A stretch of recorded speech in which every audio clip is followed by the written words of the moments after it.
不用水，不用油，也能炖出一锅酥软鲜香的鸡腿肉。欢迎来到加盟小厨房，我是老佳，这是小妹。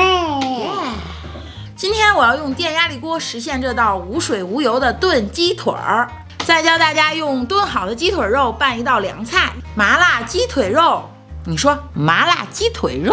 麻你的腿，怎么像骂人呢？喂。好嘞。话不多说，咱们操作起来。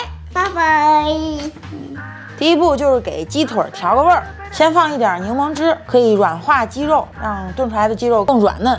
放点白胡椒，我这一共是7个大鸡腿哈，我这个白胡椒大概就放1/4茶匙就可以了。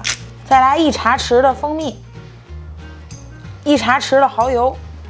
接下来我要放的这个呢，就是香菜籽儿磨成的粉，放这个是特别的去腥的，大概放1茶匙吧。然后再来一点盐，这个盐真的是酌情放，你口重就多放点，口轻就少放点。我就放1/4茶匙，你们看着放。7个大鸡腿是3斤左右的。下面呢就用手给它做一个按摩，就你尽量的给它把这个皮扒拉开了，然后让这个料进到这个皮跟肉之间。这个鸡腿必须得带皮带骨吗？有那种鸡腿肉可以吗？可以，鸡腿肉不带皮不带骨的鸡腿肉，还有整只鸡，做法其实都是一样的。用手揉的差不多了，我们就可以把它放到冰箱里面，再给它腌个30分钟。或者你要是没时间着急呢，不腌这30分钟也完全可以。鸡腿腌好之后，我们第一步呢是往这个锅底先放几片姜，然后切好的这个葱，我这大概是10来根，从中间一刀把它砍开，然后把它铺在底下就行了。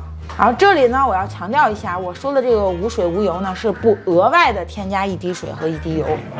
这个葱本身其实它是有水的，它炖，它那个水其实就能炖出来。然后我们现在再把鸡腿肉码上去。鸡腿肉码好之后，我们1汤匙的老抽吧，给它上个色，这样炖出来好看。再往里撒点这个香菜籽儿的粉。你这真的不用放什么水什么的？不用啊。它不会糊吗？它不但不会糊，最后炖出来的成品底下还会有汤。这么神奇？对，就是这么神奇。而且这个汤炖出来的汤，我们还有妙用，一会儿我再告诉大家，先卖个关子。高压设定为20分钟就可以了。20分钟已经过去了，我们再让它自然的焖20分钟就可以了。炖出这么多汤，还真有哎，是不是？是不是？哇，好香啊！必须必呀！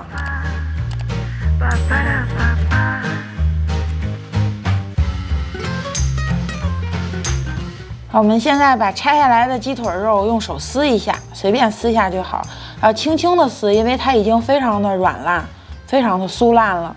你来尝一口，因为我给你做了好吃的鸡腿，是不是？这太势利眼了。这是什么肉？鸡肉不老。拆好的鸡腿肉，我们现在就给它稍微一拌，就变成一道年夜饭的前菜。先放一点花椒油，就大概1茶匙的花椒油，1茶匙的香油，1茶匙的辣椒油。因为这个鸡腿肉本身就是有盐味的，所以我们撒一点鸡粉就可以了。把它一拌，好香啊！对呀，再往上撒一点芝麻，再来点小青葱点缀一下。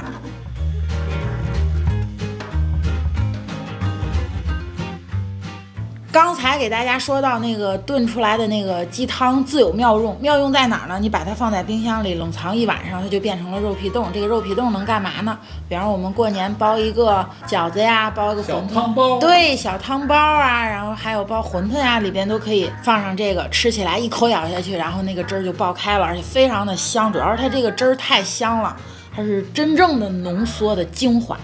鸡精，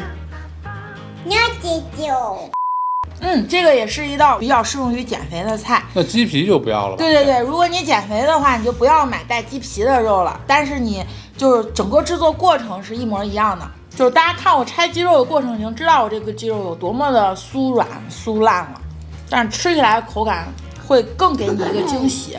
关键是它不会占你一个炉灶，它整个完成的过程都是用电压力锅就可以完成了。不要做的太咸，然后就可以一直吃一直吃，特别好吃，完全不需要任何主食了，我觉得。嚯！感谢观看，下期再见，拜拜拜。行，那就这样吧。